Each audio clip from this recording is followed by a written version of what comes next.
Welcome again to another interesting series on infertility. I am Rahul Pathak, General Manager Medical Services, Incoming Health Specialities, and we have Dr. Ritu Santwani, who is the CEO and the Director of 360-degree Healthcare Studios, consultant gynecologist. And we'll be talking about, which is infertility, which is very common currently in females. And we will see that, how it affects females, how it affects the couples, and what Dr. Ritu has to, say about infertility as a problem. Hi, thank you, Rahul. Welcome to my city. Thank you, Dr. Ritu. Lovely topic coverage, because the main domain for my specialty is the infertility. So once Rahul approached me for the discussion about the infertility, so that is the something which is very close to my heart. So as you rightly said, infertility आजकल बहुत ज़्यादा incidence बढ़ रहा है, not only in the females but males also. Yes, as you correctly said, बहुत सारे patients हमारे पास female infertility के आते हैं. तो इसमें हम जो ट्रीट करते हैं, जब भी पेशेंट हमारे पास अप्रोच करते हैं, क्योंकि आज भी हमारा इंडिया कितना प्रोग्रेस कर गया है राहुल, तब भी क्या होता है, कई बार सासू माँ अपनी डॉटर इन लॉ को लेकर आते हैं कि मैडम मेरे बहू को चेक करिए, शादी को 3 साल हो गए, 4 साल हो गए, इसको प्रेगनेंसी नहीं रुक रही है. तो एक बहुत इम्पॉर्टेंट जो मैं यहाँ सबके साथ शेयर करना चाहूँगी, प्रेगनेंसी के लिए जो होता है, हमें मेल और फीमेल दोनों की चेकिंग की ज़रूरत होती है. तो जब भी हमारे पास ऐसा कपल अप्रोच करते हैं या एल्डरली के साथ आते हैं पेशेंट, तो हम बोलते हैं ऐसा कि आप साथ में इनके हस्बैंड को भी भेजिए, तो उनकी भी कुछ जांचें करना बहुत ज़रूरी होता है. Ma'am, what is the kind of incidences which you are seeing in current, times? Yeah. Infertility has increased, the incidences have increased. In your clinical practice, आपको, what kind of patients, what percentages are you seeing for infertility? तो राहुल देखिए, मैं तो क्योंकि एक infertility specialist ही हूँ, तो मेरे पास अगर मैं दिन में 20 पेशेंट देखूंगी तो उसमें से 17 पेशेंट तो इनफर्टिलिटी के ही होंगे मेरे पास में. कुछ पेशेंट्स फॉर अदर डिसऑर्डर्स आते हैं. तो यस, जैसा कि आपने सही बोला, इस समय जो इंसिडेंस चल रहा है इनफर्टिलिटी का अराउंड 60-70% चल रहा है. तो आपने जैसा पूछा कि what kind of patients I am seeing, तो अभी इसमें मैं स्पेसिफाई करूँगी जो अलग अलग पेशेंट्स आते हैं हमारे पास. कुछ पेशेंट्स आते हैं जो कि शादी को 7 साल हो गए, 8 साल हो गए, उनको प्रेगनेंसी नहीं हो रही है. क्योंकि मेरे पास अभी तक कोई ऐसा पेशेंट नहीं आता जिसकी शादी को 1 साल हुआ हो, 2 साल हुआ हो और उनको प्रेगनेंसी नहीं हो रही हो, तो मेरे पास आ रहे हैं. दूसरे कुछ पेशेंट आते हैं हमारे पास में कि जिनकी एज ग्रुप कम है, अराउंड 24 ईयर्स ही है या 25 ईयर्स है. तो वो बोलते हैं मैम शादी को 1 साल हुआ, 1.5 साल हुआ, इसके पीरियड भी बराबर नहीं आ रहे शादी के बाद में, और इसको प्रेगनेंसी भी नहीं रुक रही है. तो ऐसे पेशेंट्स में हम आजकल बहुत कुछ देख रहे हैं कि उनका एग रिजर्व कम मिल रहा है. AMH वैल्यू जो हम बोलते हैं वो कम मिल रही है, मतलब पेशेंट के जो अंडे बनाने की शक्ति है वो कम होती जा रही है. तो इस तरह के भी बहुत सारे पेशेंट्स मिल रहे हैं. अदर इसमें एक बहुत इंपॉर्टेंट पॉइंट मैं जो इंक्लूड करना चाहूँगी, क्योंकि now these days the era is totally different. So everyone, अगर शादी हो भी गई जल्दी तो sometimes they have a different goal setups. कुछ बोलते हैं कि नहीं, हमें कैरियर में कुछ बन जाना है, उसके बाद प्रेगनेंसी प्लान करनी है. या कपल्स आते हैं कि मैडम पहले हम एक गाड़ी तो खरीद लें, उसके बाद हम बच्चा प्लान करेंगे. या आते हैं कि हम अपना फ्लैट तो ले लें, उसके बाद हम बच्चा प्लान करेंगे. तो these days we are seeing, या ऐसा है कि हस्बैंड को कहीं अब्रॉड जाना है, किसी दूसरी कंट्री जाना है, कि वो बोलते हैं हम 2-3 महीने में अच्छे से पैसे कमा कर आएंगे मैम, फिर हम आगे बच्चे के लिए सोचेंगे. So these days quite oftenly we are seeing the infertility patients.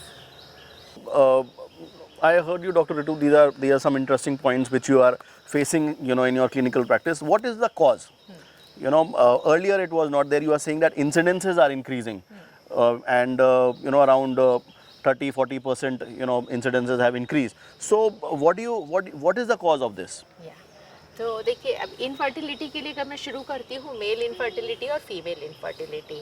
अब being I am from a government college, जब मैंने अपना पोस्ट ग्रेजुएशन किया आज से 23 साल पहले, so we have seeing lot of patients of the tuberculosis. Still the tuberculosis is common in India.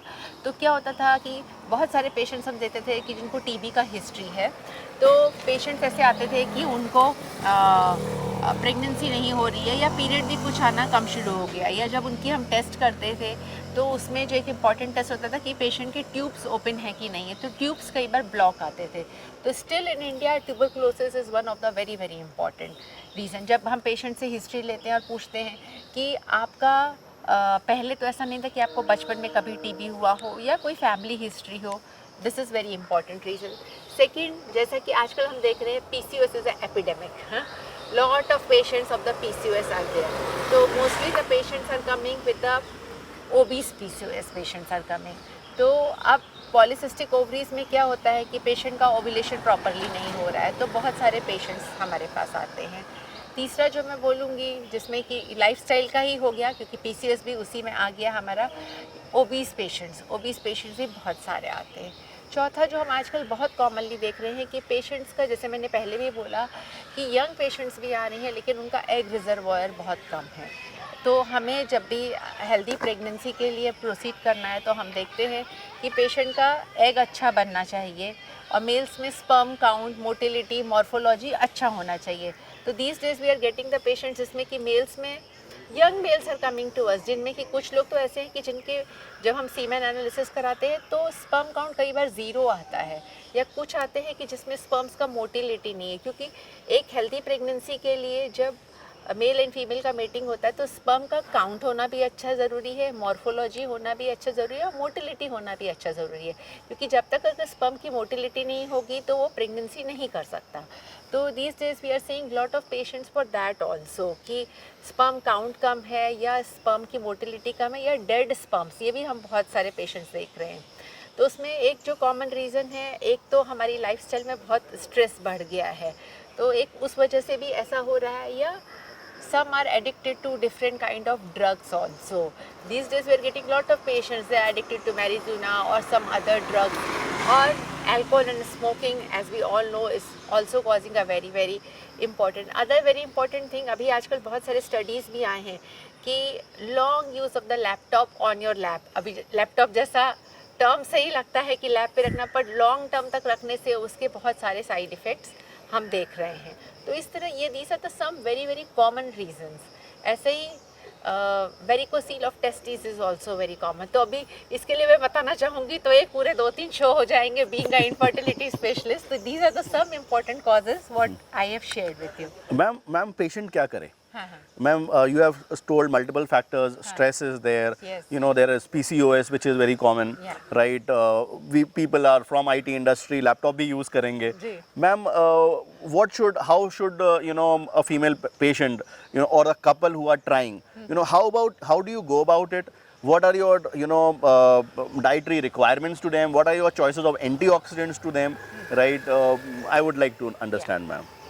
So Rahul, as you asked me, तो कई बार जब मेरे पास पेशेंट्स ऐसे आते हैं तो पहली बात, जब हमारे पास कपल आ रहा है कि बेबी नहीं हो रहा है, तो पहली बात तो हम उनको पहले क्लियर कट पूछते हैं कि उनका मेटिंग का डेज कब है। आज भी मैं देखती हूँ कई सारे ऐसे पेशेंट्स हैं मेरे पास, एजुकेटेड क्लास आता है लेकिन उनको एग्जैक्ट डेज नहीं पता है कि उनका रिलेशनशिप कब होना चाहिए, कि कब प्रेगनेंसी के चांसेस ज़्यादा होते हैं। तो फर्स्ट एंड फॉरमोस्ट हमको उनके लिए एजुकेट करते हैं हम पेशेंट को कि ये डेज में आप रिलेशनशिप रखोगे तो आपके प्रेगनेंसी के चांसेस बढ़ जाते हैं। सेकंड, जैसा कि आपने बोला कि लाइफस्टाइल चेंजेस भी हम पेशेंट को बताते हैं। Maintenance of the healthy weight is also very important.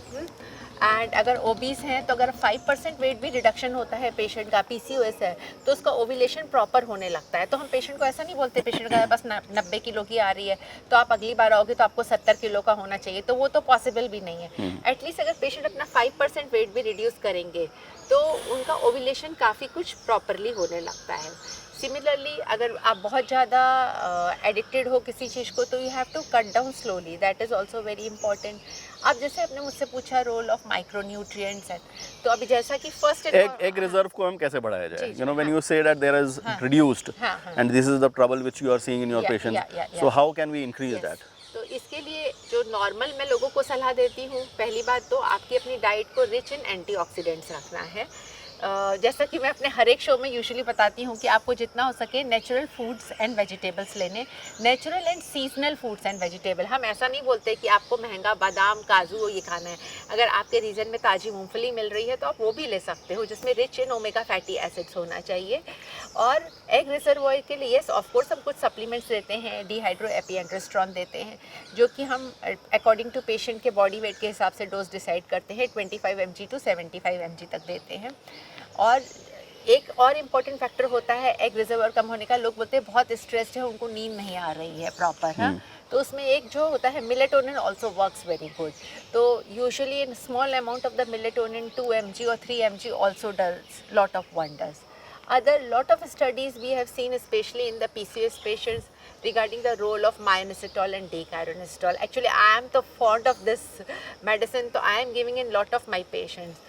And Rahul, lot of studies have come for myoinositol and dechironositol for increasing the semen parameters also. So I am giving this to my male patients also. Oh, that is wonderful. So that is also having a very, very good results. I have presented one paper also in the last Arab conference for the related to this. So other important we can say is regarding the role of the vitamin D. Vitamin D is very, very deficiency is very, very common. So in the doses of we are giving around 60,000 international unit weekly. Actually, this is my favorite protocol. I usually prescribe this. और we can give 2000 international unit per day also. क्या होता है, patient को हफ्ते की एक गोली लिख दो तो वो कन्वीनियंटली ले लेते हैं।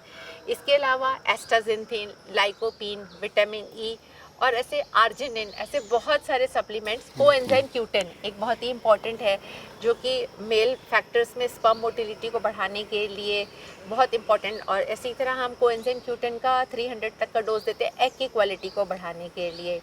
Addition of the folic acid, lot of studies have come now, the role of the probiotics also.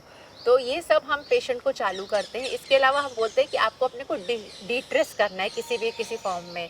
इसमें एक बहुत इंपॉर्टेंट बात जो मैं शेयर करना चाहूँगी, क्या होता है, लोग आते हैं मेरे पास में, मैम आपने बोला था कि ये दिन पे रिलेशनशिप रखना है, पर हमारा बाकी दिन तो हो जाता है, वो दिन पर नहीं होता है। तो you have to relax yourself. आपको ऐसा प्रोजेक्ट बेबी बनाकर नहीं चलना है। अगर आप ऐसा करके चलोगे तो आगे प्रॉब्लम्स क्रिएट होते हैं। अगर आप रिलैक्स माइंड से जो डॉक्टर्स ने बताया है वैसे फॉलो करोगे तो डेफिनेटली आपको कुछ ना कुछ जरूर हेल्प मिलेगी। Ma'am, what are the other factors? There is a caffeine culture which is there, right? People carry the can, people are working in cafes, and associated anxiety and depression. What is your opinion on these things? या तो राहुल, जैसा कि आपने पूछा, तो yes हमारी India में भी अभी क्या हुआ है, पोस्ट कोविड के बाद में ऐसा बहुत सारा कल्चर इंक्रीज़ हो गया है कि बहुत सारे लोग जो होते हैं कैफ़े में जाकर अपना लैपटॉप ले जाकर वहाँ पर पूरा दिन स्पेंड करते हैं और वहाँ पे डिफरेंट वो ड्रिंक्स लेते रहते हैं।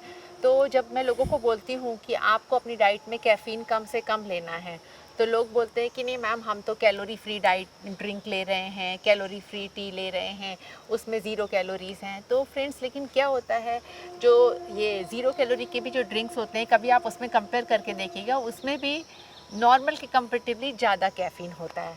अभी स्पेशली कुछ लोग जो आते हैं, जैसा आपने मुझे साथ में पूछा, एंजाइटी, डिप्रेशन, तो बहुत सारे लोग ऐसा होते हैं कि प्रेगनेंसी के लिए प्लान कर रहे हैं। I am talking to you for both males and females. तो लोग क्या करते हैं, स्पेशली गर्ल्स आती है कि उनको अपना फिगर लीन एंड थिन रखना है। ब्लैक कॉफ़ी वो एक के ऊपर एक पेशेंट्स लेते रहते हैं। तो too much intake of the caffeine is also not good in for both, for the ova and for the sperm parameters also. So we have to educate our patients properly.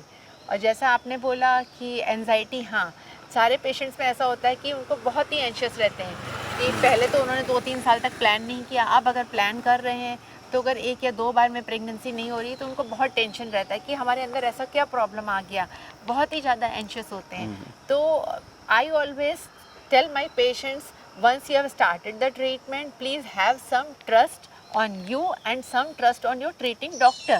So ऐसा नहीं है कि कोई जादू हो जाएगा, मतलब doctor दवाई देगा आपको। हाँ, अब ऐसा होता है कुछ पेशेंट्स को इमीडिएट रिजल्ट आ जाता है, कुछ को 3 से 6 महीने लग जाते हैं, पर डेफिनेटली अगर आप प्रॉपर प्रोटोकॉल फॉलो करेंगे तो आपको ज़रूर प्रेगनेंसी होगी।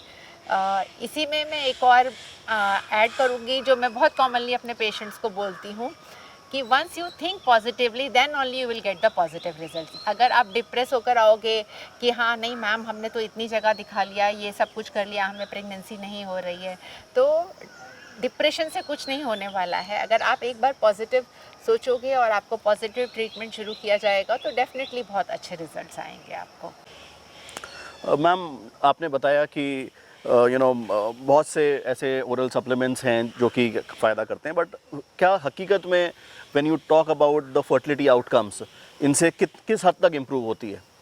राहुल, काफ़ी हद तक हमारे पेशेंट्स को इससे बेनिफिट होता है।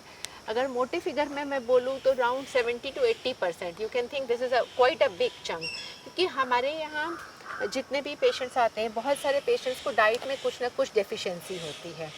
Even though the patients who are approaching to me are of very high class, तो तब भी पेशेंट्स ऐसे हैं। Vitamin D deficiency I am seeing very very common in everyone. Some patients I am seeing of this anaemia also, मतलब खून की कमी बहुत कॉमन है पेशेंट्स में। तो जब हम पेशेंट्स को, या पीसीओएस का पेशेंट, जैसे कि मैं बार बार बोल रही हूँ क्योंकि पीसीओएस मेरे पास एक बहुत मेजर चंक ऑफ प्रैक्टिस में पीसीओएस है, तो ऐसे पेशेंट्स को यस जब हम देते हैं, कई पेशेंट्स ऐसा होता है जो ऐसे प्लान करके आते हैं कि मैडम हमने तैयारी कर लिया, आप सीधे हमें एआरटी टेक्निक्स पे ले जाओ, आईयूआई पे ले जाओ या आईवीएफ पे ले जाओ। तो कई बार जब हम पेशेंट की पूरी एनालिसिस करते हैं, उसके micronutrients and all the other parameters, तो हम देखते हैं कि पेशेंट को कई सारे विटामिन की डेफिशिएंसी है। तो कई बार मैं पेशेंट्स को ऐसा ही कोर्स देती हूँ कि आप 2 महीने या 3 महीने का कोर्स लीजिए, आफ्टर दैट यू कम। तो इन दैट बहुत सारे पेशेंट्स होते हैं जो नेचुरली भी कंसीव होकर आ जाते हैं। तो यू कैन थिंक कि how majorly this is, and of course we have to educate the patient about the exact what are the dates of the ovulation। तो मतलब कि उस डेट्स पे उनको ऑफ कोर्स ये सप्लीमेंट्स लेने हैं, और डेट्स जो डॉक्टर सजेस्ट कर रहा है उस डेट्स में उनको प्रोसीड करना है फॉर द प्रेगनेंसी। नहीं तो ऐसा है कि आधे टाइम पर या तो एक पार्टनर बाहर है और जब उनका मेटिंग हो रहा है वो डेज प्रॉपर नहीं है तो फिर रिजल्ट नहीं आता। But definitely the role of the micronutrients and macronutrients is lot. Thank you so much, Dr. Ritu, for so many suggestions, and I'm sure that it would be very useful for all those couples who are suffering from infertility. We would definitely love to have you for many other series, and thank you so much once again. Thank you Rahul for inviting me here, and I must congratulate NDKME for having such great sessions which will be going to benefit in mass. So I am always ready to be a part of in your show which are going to benefit lot of public. Thank you, ma'am. Thank you so much.